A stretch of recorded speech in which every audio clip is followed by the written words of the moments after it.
Hello friends, स्वागत है आपका हमारे चैनल में। फ्रेंड्स, आज की वीडियो में हम आपको बताएंगे कि हमें नग्न अवस्था में स्नान क्यों नहीं करना चाहिए। वीडियो शुरू करने से पहले फ्रेंड्स आपसे एक रिक्वेस्ट है, अगर अभी तक आपने हमारे चैनल को सब्सक्राइब नहीं किया है तो प्लीज़ हमारे चैनल को सब्सक्राइब कर लीजिए। फ्रेंड्स, हर कोई चाहता है कि उसका जीवन खुशियों से भरा रहे, लेकिन फ्रेंड्स जब जीवन में कोई कष्ट और दुख हमें घेर लेता है तो इंसान परेशान हो जाता है और सोचने लगता है कि आखिर ऐसा क्यों हो रहा है। हमारे हिंदू धर्म शास्त्रों में मनुष्य के कल्याण के लिए कई नियम बताए गए हैं, जिनका पालन करने से जीवन में सुख समृद्धि और शांति बनी रहती है, जिसके अंतर्गत व्यक्ति के खान पान से लेकर कपड़े पहनने और रहन सहन को लेकर कई सारे नियमों का जिक्र किया गया है। इसी में एक ज़रूरी बात ये भी बताई गई है कि कुछ कर्म हमें नग्न अवस्था में नहीं करना चाहिए, क्योंकि इसका हमारे जीवन में बहुत गलत प्रभाव पड़ता है। तो फ्रेंड्स, आइए जानते हैं कि वे कौन कौन से काम हैं जिनको नग्न अवस्था में करना गलत बताया गया है।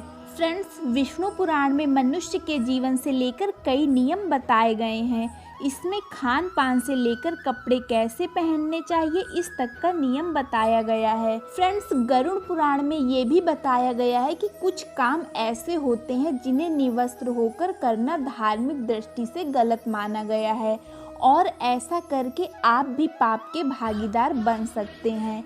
विष्णु पुराण के अनुसार पूरी तरह से निवस्त्र होकर स्नान नहीं करना चाहिए। जब भी आप स्नान करें तो आपके शरीर में एक कपड़ा जरूर होना चाहिए। फ्रेंड्स, हिंदू मान्यताओं में जल को देवता की संज्ञा दी गई है और पूरी तरह से निवस्त्र होकर स्नान करने से जल देवता का अपमान माना जाता है।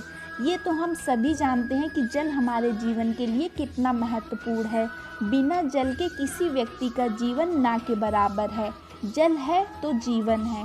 इसलिए फ्रेंड्स, जल देवता को अगर आप प्रसन्न रखना चाहते हैं तो गलती से भी निवस्त्र होकर ना नहाएं और ना ही निवस्त्र होकर सोएं। कुछ लोग बिना कपड़ों के सोना पसंद करते हैं, लेकिन विष्णु पुराण के अनुसार निवस्त्र होकर कभी भी नहीं सोना चाहिए, क्योंकि ऐसा करने से चंद्र देवता रुष्ट हो जाते हैं। फ्रेंड्स, ऐसा भी माना जाता है कि रात के समय पितृगण अपने परिजनों को देखने आते हैं और वे जब आपको पूर्ण रूप से निवस्त्र देखते हैं तो उनको दुख होता है और वह बिना आशीर्वाद दिए हुए ही चले जाते हैं। और फ्रेंड्स, ये भी कहा जाता है कि रात में नग्न अवस्था में सोने से आप पर नकारात्मक शक्तियों के हावी होने की संभावना बढ़ जाती है। फ्रेंड्स, इसके अलावा भी कुछ और कारण हैं जो निवस्त्र होकर नहीं करना चाहिए। पूजा पाठ के दौरान बहुत से लोग ऐसे हैं जो रोजाना निवस्त्र होकर ही देवी देवताओं की पूजा अर्चना करने लग जाते हैं, क्योंकि उन्हें लगता है कि कपड़े उन्हें अशुद्ध और अपवित्र बनाते हैं। लेकिन फ्रेंड्स, कपड़े न पहनकर आपको किसी सफल पूजा का शुभ फल नहीं मिलता, बल्कि आप पाप के भागीदार हो जाते हैं। ये सच है कि पूजा के समय बिना सिले हुए वस्त्र को धारण करना चाहिए, और ऐसा इसलिए कहा गया है क्योंकि सिलाई को वो सांसारिक मोह माया के बंधन का प्रतीक माना जाता है। फ्रेंड्स, आचमन के समय कभी भी नग्न अवस्था में न रहें।